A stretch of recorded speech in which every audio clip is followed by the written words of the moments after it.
consagrando por entero a ti. Señor, y si alguien hay que tiene estorbo para consagrarte su vida, que con tu gran amor en este momento le estés convenciendo, nosotros no lo podemos hacer.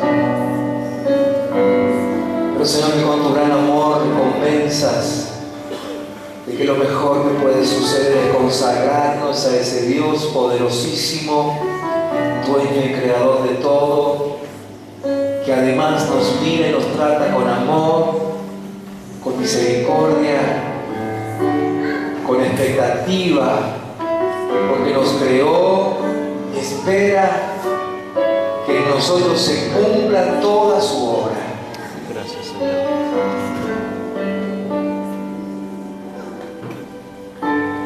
Si esta noche el Señor te ha mostrado la necesidad de consagrarte por completo, y aunque alguna vez lo hayas hecho antes, vuelve a decirlo, no importa si volvés a repetir lo que ya dijiste, pero volvé a repetir, a confirmar, no solamente delante de Dios, sino aún delante del infierno que está buscando atacar y destruir a aquellos que quieren hacer la voluntad de Dios. Levanta tu voz y vuelve a decir una vez más: yo me consagro a mi Dios, al Dios verdadero. Mi vida le pertenece. Vuelve a decir: que se haga la voluntad del Padre en mí por completo. Por completo. Y si el Espíritu Santo te está mostrando algo en lo cual fallaste en estos últimos días, y seguramente no sos el único porque nos pasa a todos, pero solucionalo simplemente diciendo: papá, perdóname. Dale gracias porque el amor de Jesús sigue vigente. Dile: Padre, yo me vuelvo a consagrar a ti porque sé que las puertas todavía están abiertas.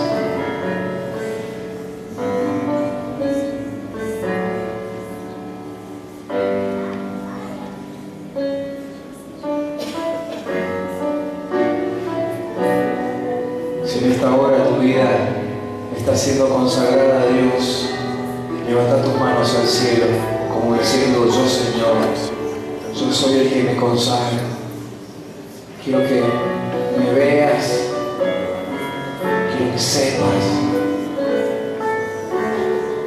que soy tu hijo, soy tu hija.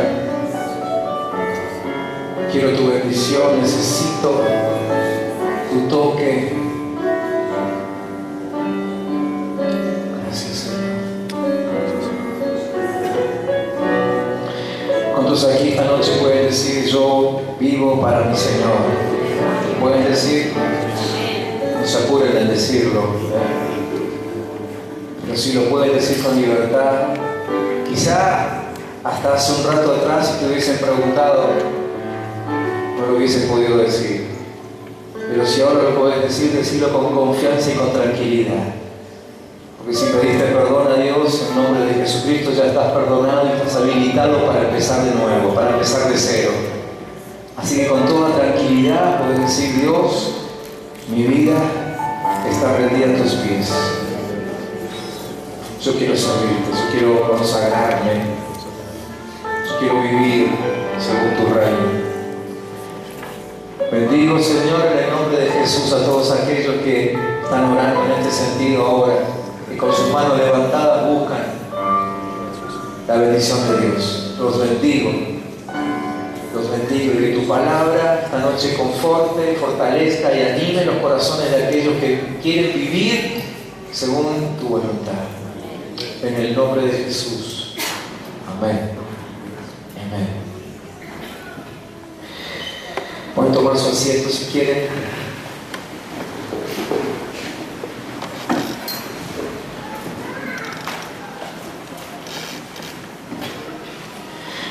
Y está bueno esto de haber cantado esta canción,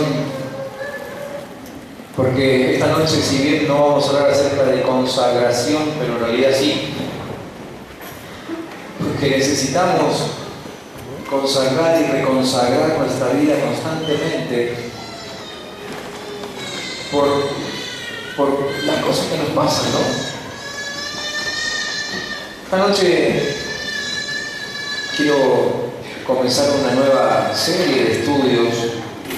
Acabamos de terminar una serie de unos cuantos domingos hablando de la fe y de la fe práctica, y si se han perdido algunos domingos yo les recomiendo conseguirse las grabaciones. El domingo pasado terminamos resumiendo todo y mostrando el circuito de poder y cómo actúa la palabra poderosa de Dios, y creo que aprendimos el cómo asegurarnos de que la palabra de Dios siempre tenga un buen resultado. Amén. Los que estuvieron el domingo pasado pueden decir amén.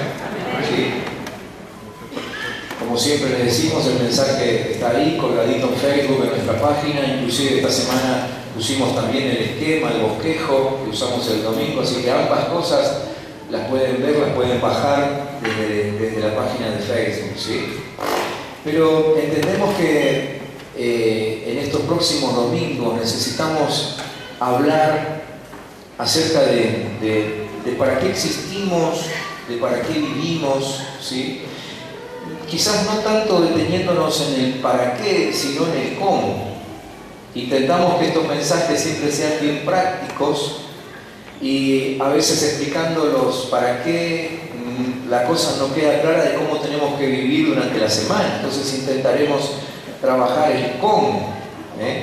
Por eso es que vamos a revisar algunas leyes bien particulares. Esta noche quiero hacer una introducción y me gustaría que, si pueden tomar notas, sería lo ideal, sobre todo porque les quiero dar unos cuantos pasajes bíblicos que va a ser muy importante que los lean, no solamente esta semana, sino que lo lean durante todo el tiempo que estemos hablando de este tema, hasta que se los aprendan de memoria.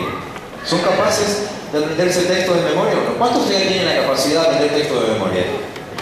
Hay algunas manos, tenemos alguna esperanza todavía.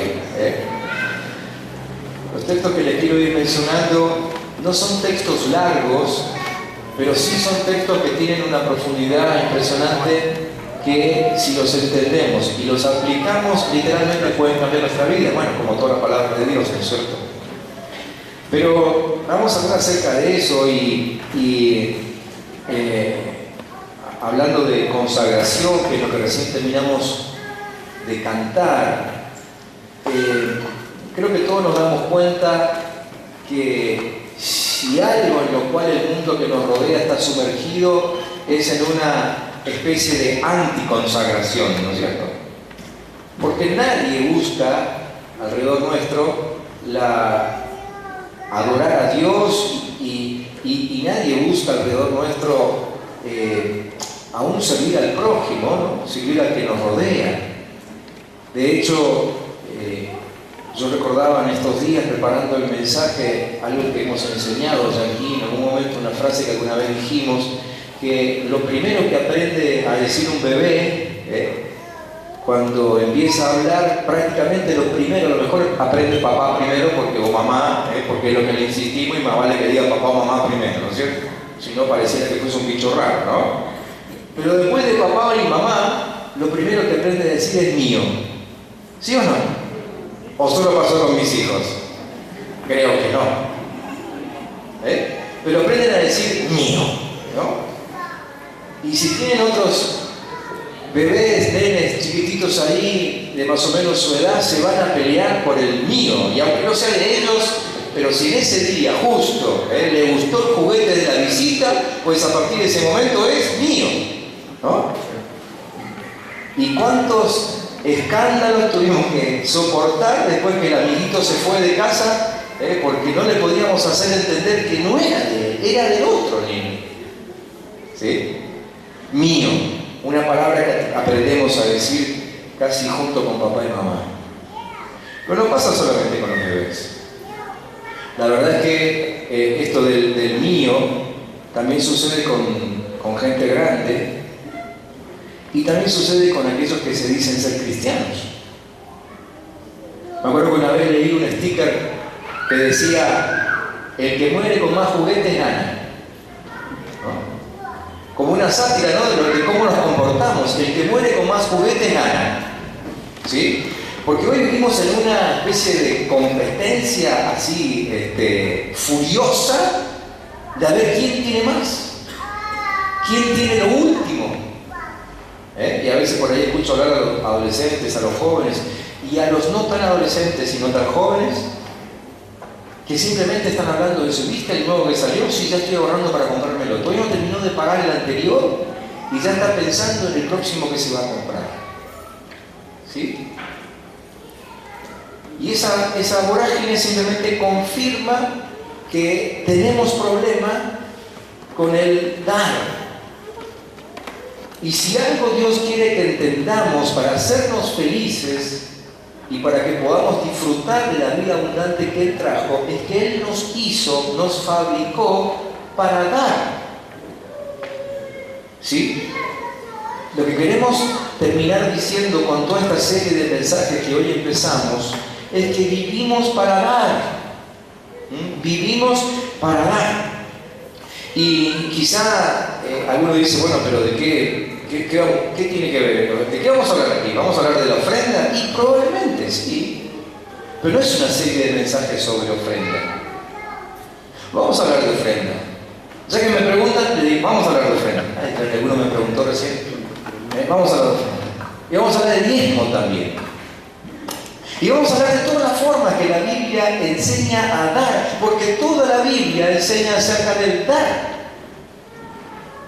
Pero vamos a tratar de entender que el dar no es el pedido de un Dios autoritario que solamente nos quiere sacar, sino que es el método de un Dios amoroso que nos quiere prosperar.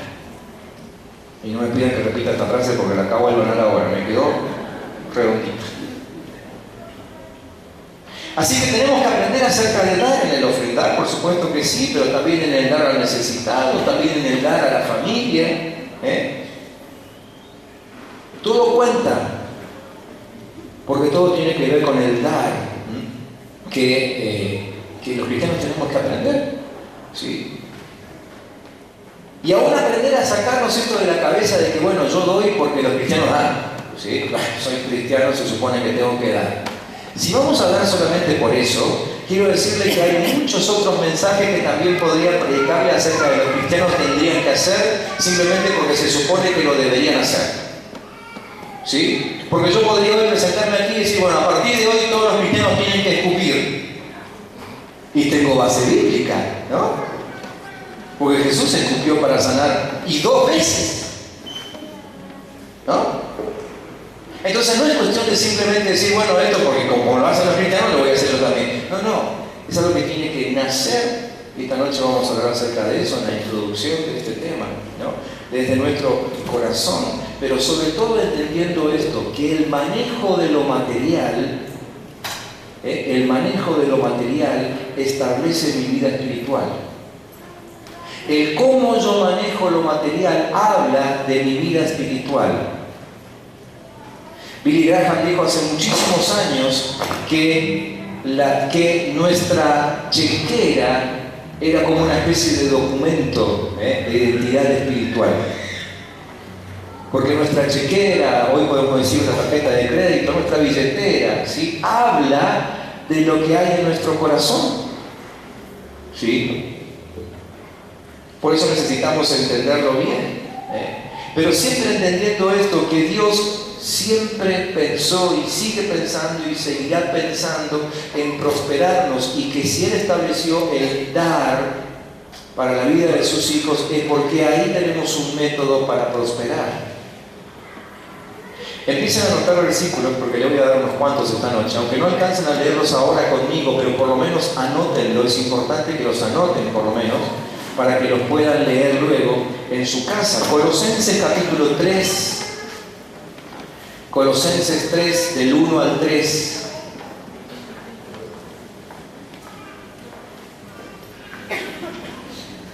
Colosenses 3, del 1 al 3. Dice allí el apóstol Pablo: ya que han resucitado con Cristo, Busquen las cosas de arriba, donde está Cristo sentado a la derecha de Dios. Concentren su atención en las cosas de arriba, no en las de la tierra, pues ustedes han muerto y su vida está escondida con Cristo en Dios. ¿Qué dice este texto? ¿Este texto está diciendo que las cosas de la tierra no son importantes? No, no dice eso. Lo que dice este texto es donde necesitamos poner nuestros ojos. Las cosas de la tierra sí son importantes, y el manejo de las cosas de la tierra establece mi madurez espiritual. Este texto solamente me dice dónde tienen que estar puestos mis ojos. En las cosas de arriba, porque esas son las cosas que a Dios le interesan. Otro día voy a explicar más sobre este texto, pero eso es lo que a Dios le interesa. Lo que a Dios le interesa para tu vida está en las cosas de arriba, ¿sí? Entonces las cosas de la tierra sí son importantes, pero si no aprendemos a manejarlas, las cosas de la tierra sí son importantes, pero si no aprendemos a manejarlas, no vienen las cosas de arriba, que son las más importantes, ¿sí? Nuestra vida, a través del manejo de lo material, establece lo que viene de arriba. Otro texto, anótenlo, y seguramente que muchos de ustedes lo deben saber de memoria. Juan 3:16. ¿Sí se lo saben de memoria? ¿Ese sí? ¿Ya se lo aprendieron? Juan 3:16. ¿Sí? Que dice que por tanto amó Dios al mundo. ¿Cómo sigue el texto? Que ha dado a su Hijo unigénito, ahí descubro lo que leí en versión Reina Valera 60, que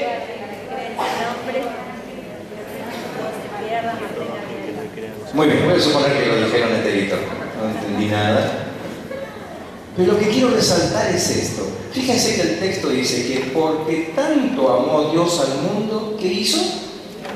Dio. Dios amó tanto al mundo que dio.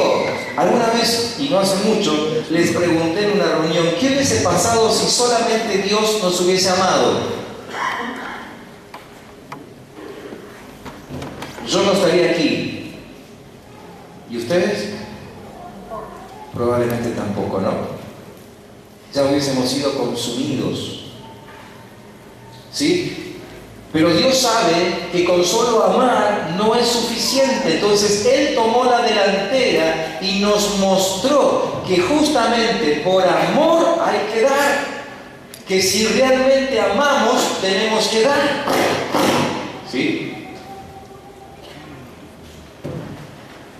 El que ama, da. A nosotros nos confunde un poco el amor del cual se habla hoy en día, porque cuando uno pregunta a una persona que está enamorada, dice, ¿por qué lo amas tanto? Y porque me hace sentir tan bien, me llena de regalos, me llena de felicidad. Eso en realidad no, eso es egoísta, porque estás simplemente recibiendo lo que el otro te da. Pero el verdadero amor es el que da de sí mismo a otro, no al revés. ¿Cómo lo hizo Dios? De tal manera amó que dio. ¿Qué dice Marcos 10:45? Otro texto para anotar, y si es posible aprender de memoria. Marcos 10:45.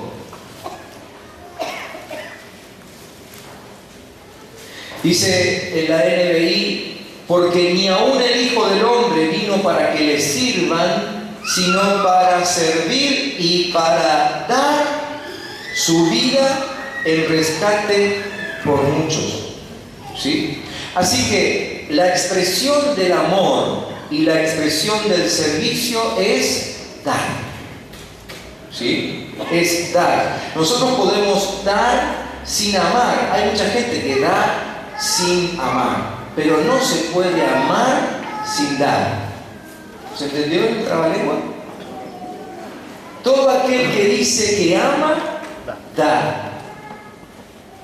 Si no da, no ama. Se puede dar sin amor, pero no se puede amar sin dar. ¿Se entiende? Entonces, esto nos tiene que hacer pensar grandemente acerca de tantas cosas que nosotros decimos acerca de nuestro cristianismo. Anoten otro texto, Romanos 5:5. Romanos 5:5. Este pasaje nos muestra algo, nos revela algo que anula, que tira por tierra cualquier tipo de argumento que nosotros podamos tener para no amar o para no dar, ¿sí? Romanos 5:5 dice que el amor de Dios ha sido derramado en nuestros corazones por el Espíritu Santo que nos fue dado. Ahí hay dos cosas importantes. Una, otra vez vemos algo que nos fue dado. Pero la segunda, que tiene que ver con lo que les estoy diciendo, es que el amor de Dios ha sido derramado en nuestros corazones, ¿sí? Nadie pagó para tenerlo, es imposible hacerlo. No fuimos a ningún lugar para buscarlo, sino que simplemente cuando Dios llega a nuestras vidas y su Espíritu Santo se instala en nuestro corazón, juntamente con ese Espíritu viene el amor de Dios. Así que nadie tiene excusa para no amar, ¿sí?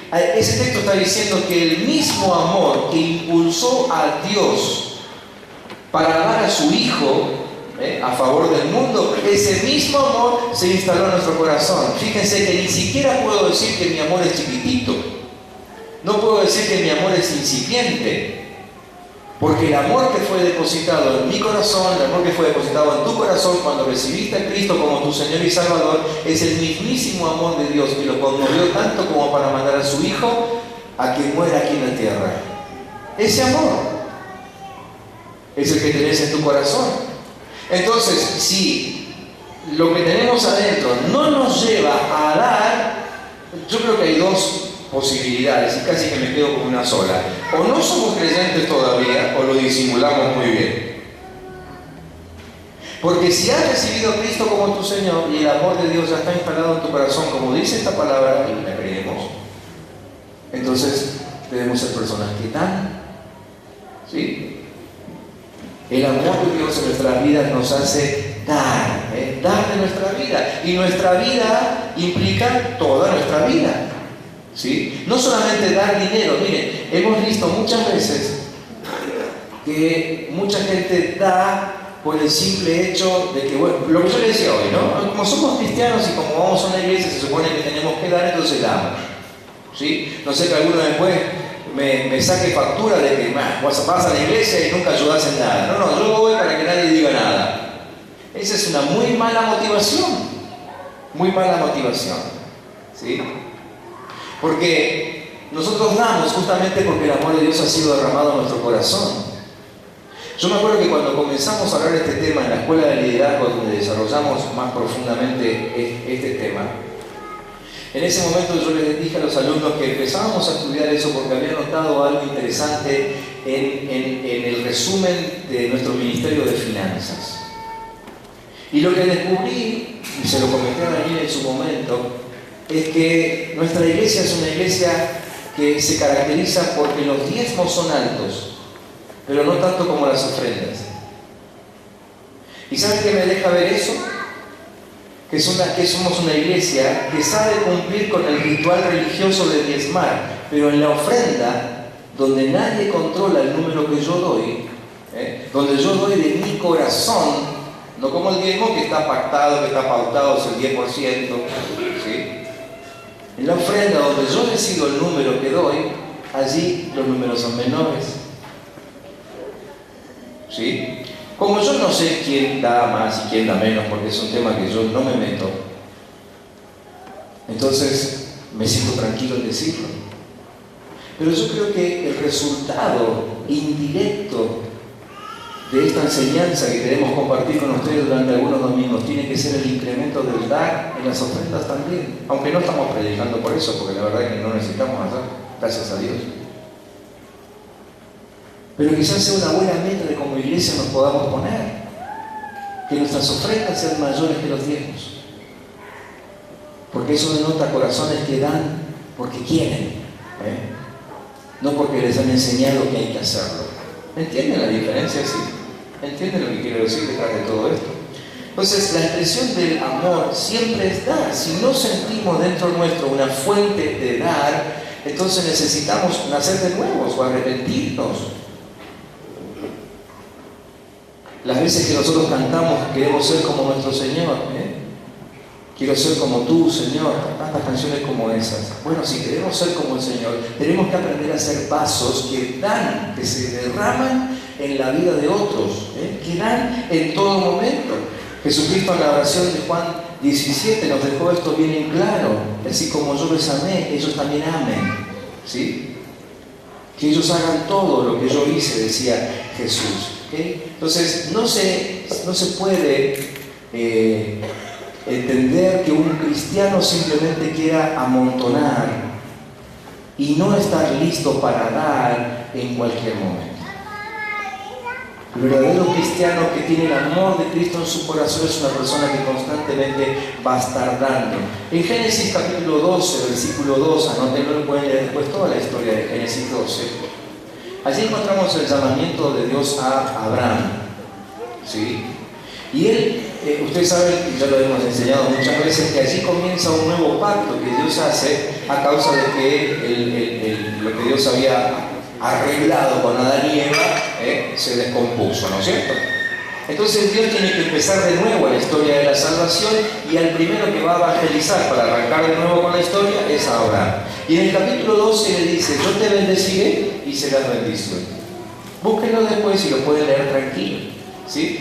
Yo te bendeciré y serás bendición. Desde el primer instante ya estaba contemplado que todo aquel que es bendecido por Dios debía también bendecir a otros, ¿sí?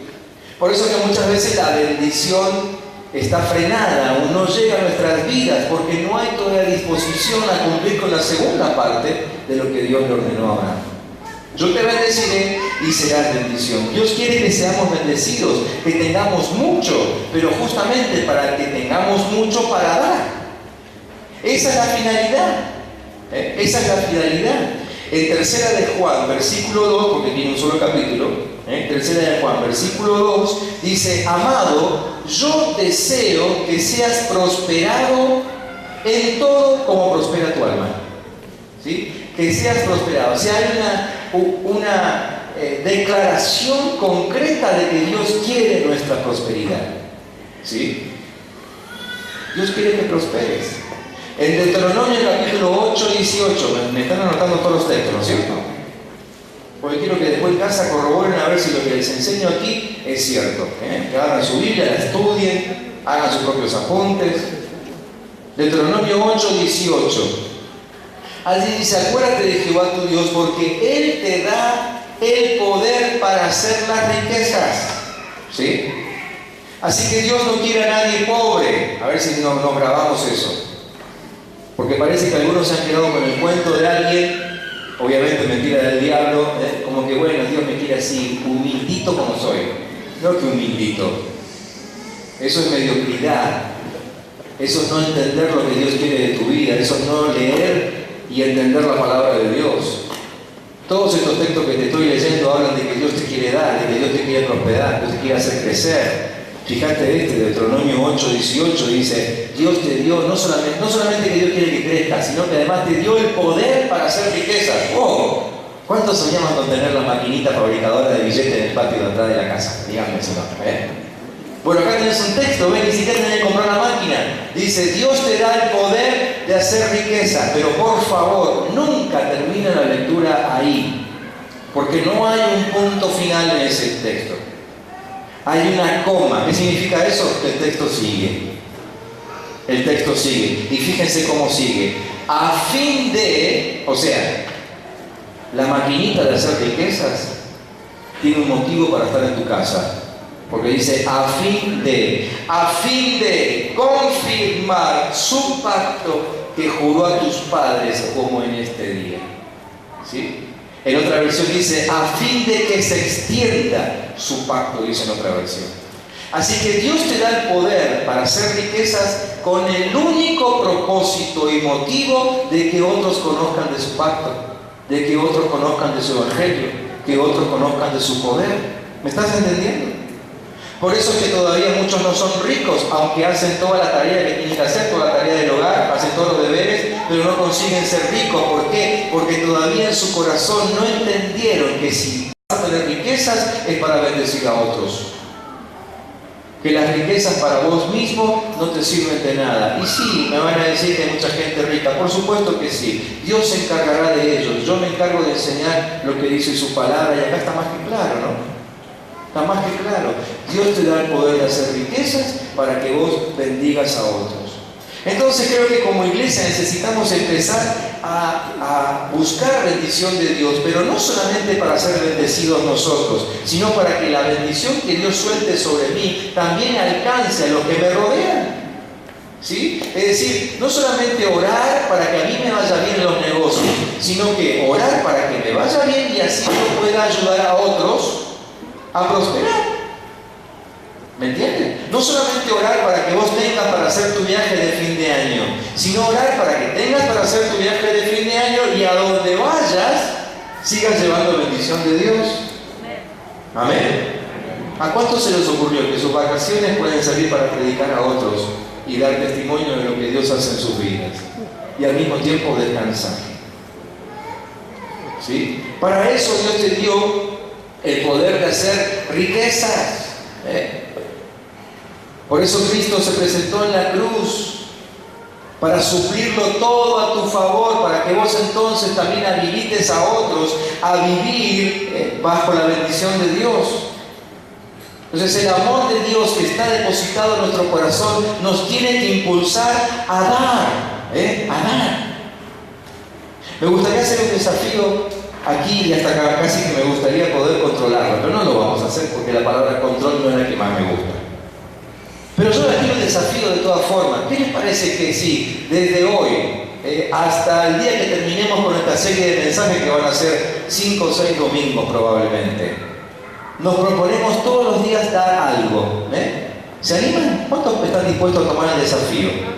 ¿Sí? ¿Lo pueden hacer? Todos los días dar algo. Pero yo no sé si todos los días voy a tener plata. ¿Ves que estamos condicionados? Nadie dijo plata. Pero no sé si todos los días voy a poder comprar un regalo. ¿Y quién te dijo que tiene que ser un regalo que se compra con plata? ¿Cuántos aquí son capaces de dar un abrazo sincero? ¿Hay alguien que pueda dar un abrazo sincero? ¿Alguien puede dar una palabra de bendición a otro? No me levanta la mano porque sí, pero a ver, sinceramente, ¿cuántos aquí podrían dar una palabra de bendición a alguien que sufre? ¿Sí lo pueden hacer? Bien. ¿Cuántos aquí pueden dar consuelo a alguien que está triste ahí en su barrio? ¿Lo pueden hacer? ¿Sí o no? Bueno, acá ya van 3 o 4 cositas que podemos dar sin necesidad de tener plata. ¿Sí? Y además quizás haya alguien que pueda dar plata. Y a lo mejor puede haber alguien que pueda comprar una bolsa de alimentos y llevársela a un vecino que está pasando en el tiempo de necesidad. Quizás te enteraste que en tu barrio alguien que se enfermó y no puede ir a trabajar. ¿Cómo hace su familia para sostenerse? Ahí están los cristianos a quienes Dios le dio el poder de hacer riqueza. ¿Para qué? Para que vayan a la casa del vecino que se quedó sin trabajo y extiendan en esa casa su pacto. ¿Lo están entendiendo o no? Entonces te apareces ahí con la bolsa de alimentos, con una buena bolsa de ropa, aunque sea usada pero en buen estado, por favor, dejen bien parado el reino, ¿sí? En buen estado, y se presentan ahí y dicen, me enteré que te quedaste sin trabajo. Perdón, primero me voy a presentar, porque a lo mejor ni se conocen. Pero qué impacto que sería que de pronto te aparezcas en la casa de tu vecino, del cual sabes que tiene problemas. ¿Sí? Y en algún momento te van a preguntar, ¿no es cierto? Y usted, ¿por qué hace esto? Y entonces le vas a decir, mira, ¿sabes que alguien a mí me dio el poder de hacer riquezas? Y te van a abrir los ojos así, ¿no es cierto? Y te van a entrar a tirar algunos nombres que yo no quiero repetir en este lugar para no provocar escozor en nadie, ¿sí? Y vos le vas a decir, no tiene nada que ver con esos señores que aparecen en la tele. Esto tiene que ver con un Señor que tendría que aparecer en todos los canales, pero del cual se habla poco, se llama Jesucristo. Él me llenó de su amor y simplemente por eso te vengo a bendecir. Y su pacto se extiende, y vos estás usando de la riqueza que Dios puso en vos. Mirá, te aseguro, te lo puedo firmar esta noche, seguro quiere que le firme los apuntes, voy a pedirse y lo hago. Te puedo firmar que si empezás a hacer esto, nunca en tu casa va a faltar el pan. Nunca. Porque Dios te dio riquezas para que extiendas su pacto. Por eso Dios quiere que seas rico, porque cuanto más rico sos, si entendés esta palabra, más vas a dar, para que pronto lleguemos hasta el último rincón del mundo predicando el Evangelio y llevando ese pacto a todos lados. ¿Me están entendiendo, sí o no? Ahora, claro, como yo les dije al principio, en nosotros no está justamente el pensamiento de dar, sino el pensamiento de recibir, ¿no? Es una pregunta lógica, ¿no es cierto? Cuando alguien te propone algo, lo primero que preguntamos está bien, ¿y yo qué recibo a cambio? Es una frase que ya la tenemos como anexada, ¿no? ¿Y yo qué recibo a cambio? ¿No es cierto? ¿Cuál es el beneficio para mí? En algunas instancias eso está muy bien, porque tampoco es cuestión de que pierdas tu dinero, no somos giles, ¿no es cierto? Los hijos de Dios, al contrario, tenemos que ser inteligentes, tenemos que ser sabios y saber en qué negocio nos vamos a poner, ¿sí? Pero no todo tiene que ver con un beneficio para mí. Entonces, cuando yo me doy cuenta que por mi mente siempre están transcurriendo esos pensamientos de qué recibo, lo que tengo que hacer es el consejo que Pablo le dio a la iglesia de Corinto y tomar cautivo ese pensamiento en el nombre de Jesús, porque eso no viene del reino, ¿sí? Tomar cautivo ese pensamiento, echarlo afuera y comenzar a declarar pensamientos que tienen que ver con la voluntad de Dios. Filipenses 4:8 nos insta a pensar en lo que se piensa en el reino de Dios, pensar en algo bueno, pensar en algo amable, pensar en algo digno de alabanza, en algo que tiene buen nombre, ¿sí? Empezar a poner esos pensamientos en mi mente que tienen que ver con el dar, no con el recibir. Sabiendo que cuando yo empiezo a dar, Dios desde el cielo no puede dejar de mandarme para que yo reciba. Cuando yo suelto lo que Dios ya me dio, inmediatamente mi mano vacía es vista por Dios y Él me vuelve a dar. Y yo vuelvo a soltar y Él me vuelve a dar. Y yo vuelvo a soltar y Él me vuelve a dar. Y cada vez más. Y sigo creciendo. ¿Para qué? Para que su palabra siga corriendo todo el tiempo. ¿Entienden? Gálatas 5:6, anótenlo también por ahí, después lo leen. Gálatas 5:6, dice Pablo, porque en Cristo Jesús ni la circuncisión vale algo, ni la incircuncisión, ¿sí? Bueno, no vamos a entrar en detalle ahora de lo que esto significa, pero eran rituales que aquellos tenían que seguir, los judíos, y que no era exigido de los no judíos, ¿sí? Pero estamos hablando de rituales. Lo que Pablo quiere decir es que ni el cumplimiento de un ritual, ni el dejar de cumplir un ritual vale algo, sino que lo que realmente funciona, dice Pablo, sino la fe que obra por el amor, la fe que funciona por el amor. Y predicamos acerca de eso hace unos cuantos domingos atrás en el tema anterior, ¿sí? La fe y las obras, consíganse ese mensaje, de hecho está en Facebook, ¿sí? La fe y las obras. ¿Cómo entender la fe y las obras? Tema de discusión constante entre los cristianos, ¿no es cierto? Pero para el reino de Dios lo que vale es la fe que se demuestra a través de las obras, ¿sí? Como dice Santiago cuando escribe acerca de este tema, ¿de qué le sirve a alguien que yo le hable de su fe si yo no actúo en amor, si yo no le doy? En el contexto de lo que hoy estamos diciendo, ¿sí? Fíjense en Génesis capítulo 8, 22, y como este es fácil para buscar, sí búsquenlo, Génesis 8, 22. Se los quiero leer, porque allí se mencionan 4 principios que gobiernan toda la tierra, y de uno de ellos vamos a estar hablando en los próximos domingos. Génesis 8, 22. ¿Lo tienen por ahí? ¿Sí? Fíjense qué interesante. Dice, mientras la tierra permanezca, no cesarán la sementera y la siega, o dicho en otras palabras, la siembra y la cosecha. ¿Sí? Le dije, aquí en Génesis 8:22 aparecen 4 cosas que nunca van a dejar de ser. La primera de ellas es la siembra y la cosecha. La segunda, el frío y el calor. Así que si alguno pensaba que algún día iba a dejar el frío, no. Dice Génesis 8:22 que no. La tercera, el verano y el invierno. Nunca van a dejar de ser. Y cuarto, el día y la noche. ¿Sí? Estas 4 cosas, dice Génesis 8:22, que nunca van a dejar de ser. En este tiempo, en estos próximos domingos, nos vamos a concentrar en la primera de estas que nunca va a dejar de ser, que es la ley de la siembra y la cosecha. Porque de lo que te estoy hablando esta noche tiene todo que ver con siembra y cosecha, porque lo que yo doy indefectiblemente va a ser cosechado, sí o sí, por esta ley, porque aquí Génesis 8:22 me dice que esa ley existe y que no va a dejar de ser nunca. Por eso cuando Dios comienza con el plan de restauración de la humanidad, ¿por dónde arranca? Arranca por la ley de la siembra y la cosecha.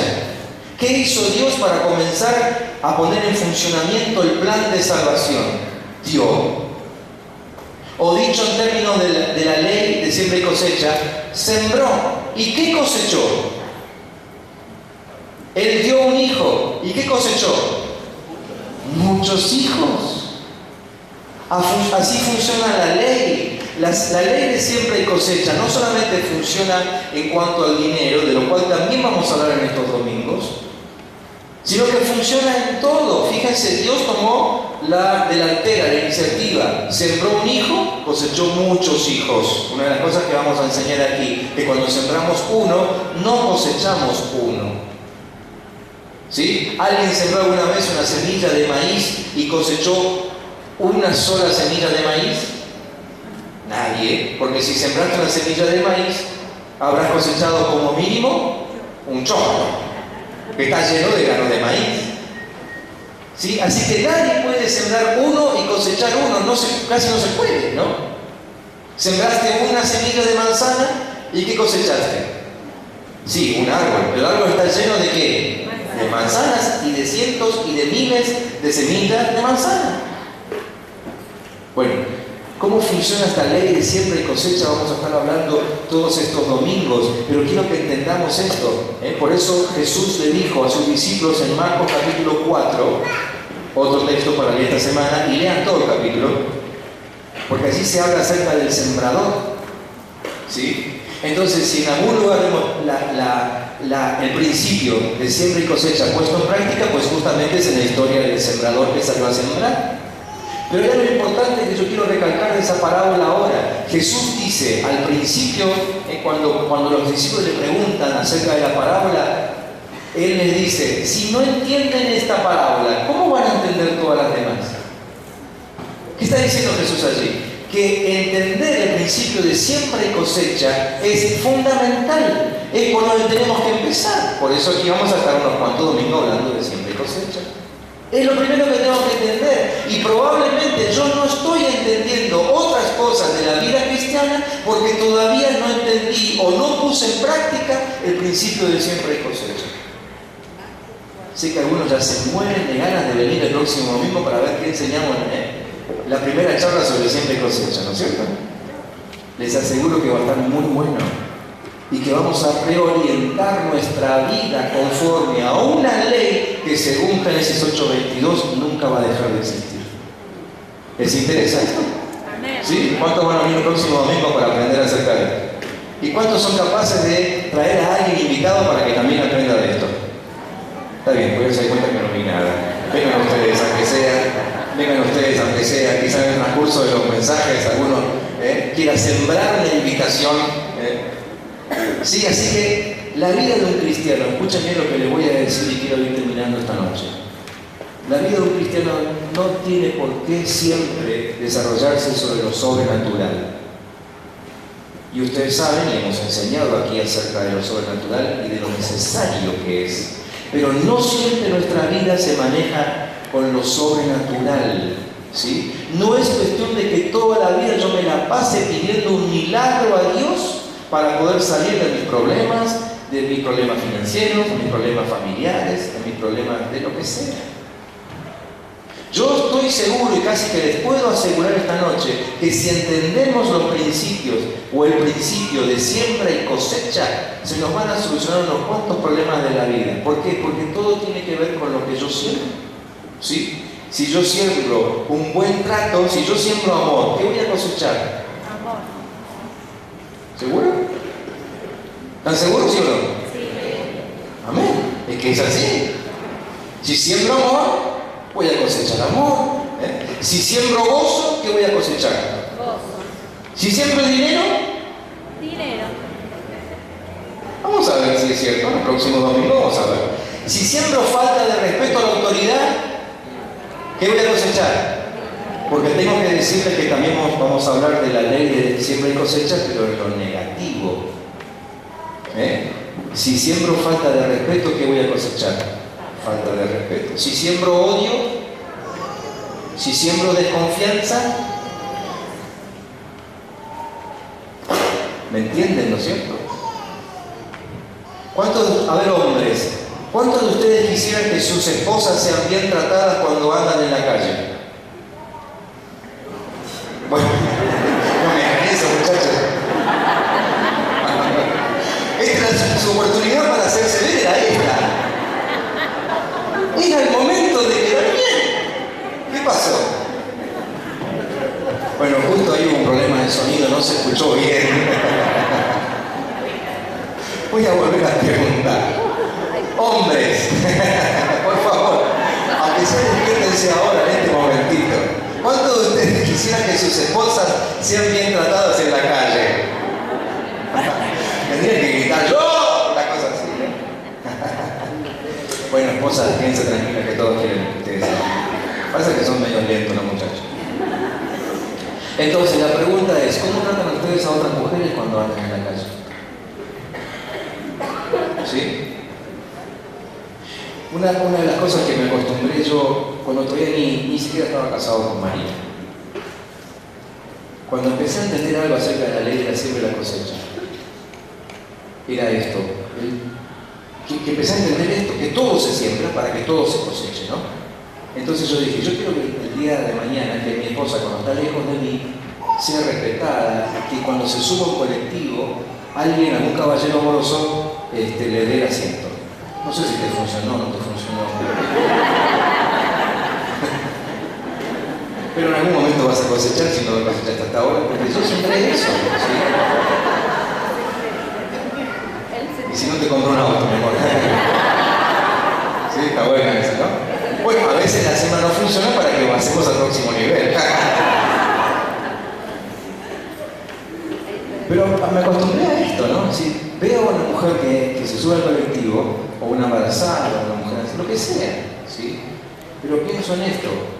Yo quiero que también algún día alguien haga lo mismo con mi esposa o con mis hijas. Entonces yo doy.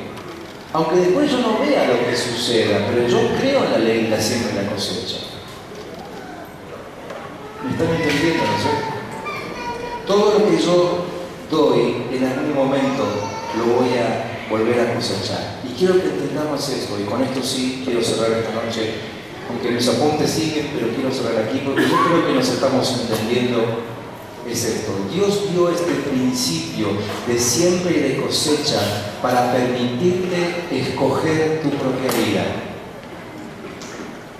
¿Se acuerdan que en la serie anterior, cuando hablamos de la fe y cómo funciona, yo les dije que Dios, bueno, no les dije nada nuevo, pero creo que tuvimos oportunidad de probar que realmente el poder de la vida y de la muerte está ¿en dónde? ¿En dónde dijimos que está? En la lengua, ¿no es cierto? Aprendimos que tenemos que cambiar nuestra forma de hablar para que cambie nuestro entorno, ¿no es cierto? Que las cosas que decimos sí o sí suceden porque ese poder está en la lengua. Entonces, en esa serie decíamos que Dios puso ese poder para darnos a nosotros la posibilidad de fabricar nuestro entorno. Entonces, en mi lengua tengo autoridad para fabricar un entorno, un ámbito celestial, ¿ok? Bien, ahora en esta segunda serie vamos a agregar un segundo detalle, en el cual también pensó Dios para que nos vaya bien, y es la ley de la siembra y la cosecha. ¿Sí?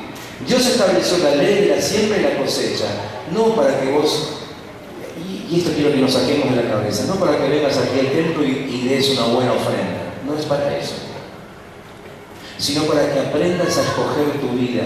Vos tenés posibilidades de escoger tu vida con tu dar, porque cuanto más das, más cosechas. Si no das, no cosechas. La vida que tenés es conforme a lo que diste. ¿Sí?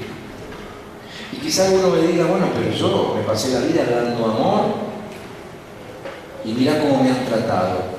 Me gustaría que no te pierdas estos mensajes de los que vamos a hablar. Porque quizá en el camino te salteaste algún paso y queremos entenderlo bien desde la palabra de Dios, para entender lo que Dios dice acerca de siembra y cosecha y acerca de él. ¿Me parece? ¿Sí? Cierren sus ojos ahí, por favor, un momentito.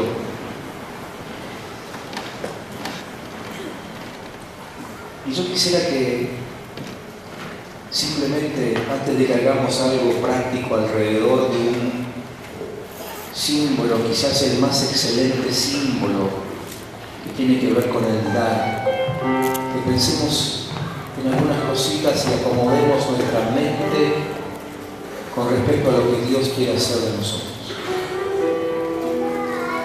En primer lugar, si entendiste por lo menos esta introducción de hoy, donde todavía no te dije mucho, pero si ya empezaste a entender por dónde va la palabra de Dios, te quiero pedir que sinceramente delante del Señor te arrepientas por malas actitudes. Es decir, esas actitudes de las cuales te hablé hoy, ¿no? Las que tienen que ver con el mundo donde crecemos y nos desarrollamos. La actitud es simplemente estar esperando recibir, nada más que recibir. La actitud que te lleva todo el tiempo a estar pensando en lo tuyo, lo mío. La actitud egoísta y egocéntrica de simplemente estar esperando tu propio crecimiento, tu propio desarrollo y que a los demás le parta un rayo. Si en algún momento actuaste así o pensaste así, esta noche tenés que saber que eso no es un pensamiento del reino de Dios. Te pido en el nombre de Jesús que delante de Él te arrepientas. Ni siquiera te voy a pedir que levantes la mano. Quiero que lo hagas en intimidad con Dios. Pedirle perdón. Pedirle perdón. Y comenzá a declararte libre de ese tipo de pensamiento. Porque hay un nuevo pensamiento que tiene que instalarse en tu mente y es el pensamiento del dar. Entonces, ese nuevo pensamiento del dar necesita encontrar el lugar para afincarse en tu mente, hacer el lugar expulsando el pensamiento del constante recibir. Aunque no te quede ni un solo centímetro para el pensamiento de recibir, quédate tranquilo, porque si todo está ocupado por el dar en tu pensamiento, también vas a recibir, porque Dios es fiel, porque Dios cumple con su palabra, porque hay una ley que nunca dejará de ser. Declarate libre esta noche para empezar a dar. Declarar que el amor de Cristo está en tu corazón, porque es lo que dice la palabra. Si alguna vez dijiste, bueno, yo no puedo amar tanto, o yo no puedo amar a este o a aquel, renuncia a eso, porque eso no tiene que ver con lo que Dios hizo en tu vida. Sí podés amar, porque Dios mismo puso de su amor en tu corazón. A lo mejor no hay amor tuyo, porque ninguno de nosotros es fabricante de amor. Nosotros simplemente somos canales a través de los cuales fluye el amor de Dios. Entonces no hay excusa, solamente es cuestión de mantener el canal limpio y Dios fluye a través tuyo para amar a otros. Arrepentite de esas frases, renuncia a esa frase, yo no puedo amar, y a partir de hoy decir, yo sí puedo amar, porque el amor de Dios está en mi corazón. Yo sí puedo amar. Y permitirle al Espíritu Santo que comience en vos un nuevo proceso de restauración en tu corazón a través del amor de Dios, no del tuyo. El amor de Dios, el tuyo no sirve, no conduce a grandes cosas. Es el amor de Dios, es el amor de Dios.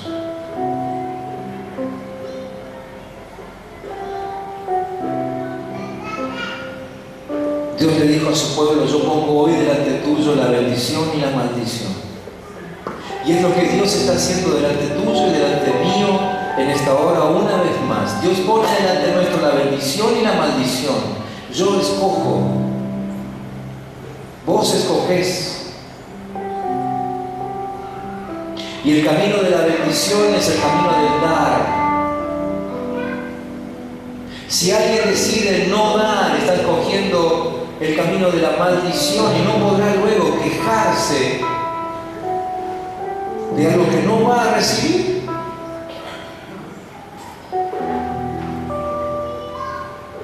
Dar.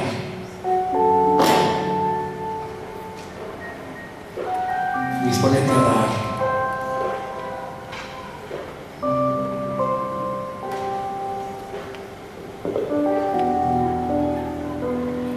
Así como el Padre dio,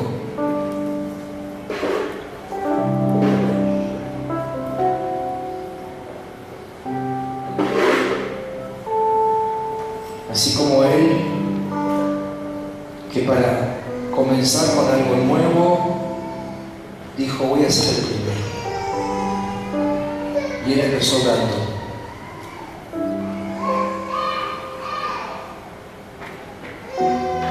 Y entonces, aquella noche, Jesús le dijo a sus discípulos, este es mi cuerpo. Este es mi cuerpo. Y lo voy a dar por ustedes.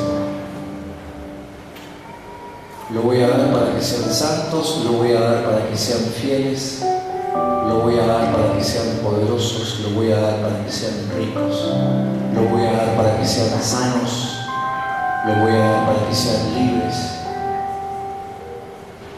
Y desde aquel momento Él comenzó a cosechar, sigue cosechando hasta el día de hoy y seguirá cosechando hasta el fin del mundo hijos sanos, hijos libres, hijos poderosos, hijos santos. Y luego dijo, les voy a dar también de mi sangre. Y les dio de su sangre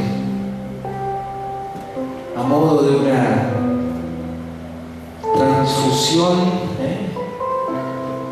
integral del 100%. Y después de dar de su sangre comenzó a cosechar hijos con su sangre. Hijos que vencen al diablo con su sangre.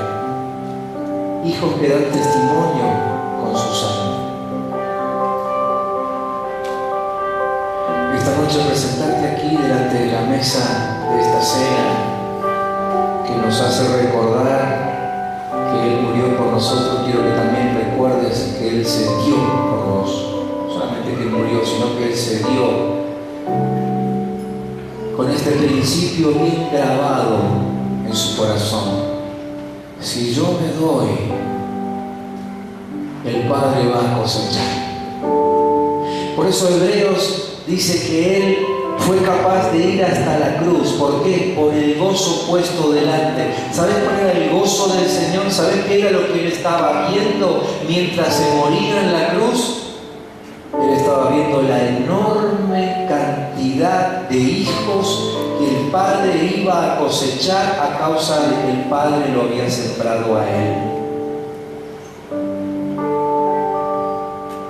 Hoy vos, yo, somos el gozo que el Hijo tenía delante de sus ojos cuando estaba en la cruz.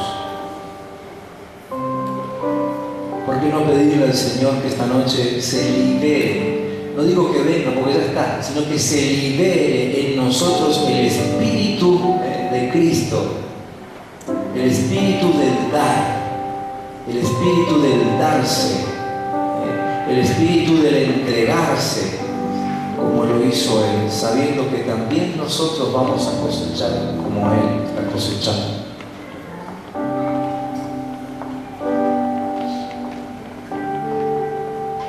Si esta noche querés hacer eso, te voy a invitar a que tomes esta cena con nosotros. Voy a pedir a los líderes de los grupos troncales que den una mano con esto, aunque sea algunos vengan aquí, por favor, ayúdenme con las copas, con el pan. si nos distribuimos bien aquí en el frente.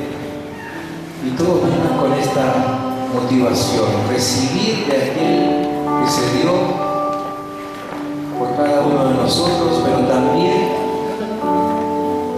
para hacer un pacto a partir de hoy y darnos nosotros también a otros. Señor, esta hora, Señor, antes que ninguna otra cosa, te damos gracias por el ejemplo que nos diste. Te damos gracias por haberte dado a favor de nosotros. Padre Celestial, en el nombre de Jesús entramos en tu presencia para decirte, Padre, gracias por haber dado a tu Hijo. Gracias por haberlo invertido. Gracias por haberlo sembrado en tierra, aún muriéndose Él allí, para que nazca, resucite otra vez, y entonces tú empieces a cosecharnos a nosotros. Bendecimos el nombre de Jesucristo, porque además de ser nuestro Salvador, nuestro Señor, también es el modelo que tenemos hoy para seguir en cuanto al dar. Y al compartir esta noche la cena del Señor, nos comprometemos delante de ese Padre que lo dio todo, a dar también nosotros. Dar de nosotros y dar de lo que tenemos, para que el pacto, para que la salvación, para que el mensaje siga corriendo, para que nunca se detenga. Pues en el nombre de Jesús, que este ahora sea un encuentro entre el Padre dador y los hijos de ese Padre que hoy deciden ser dadores como Él.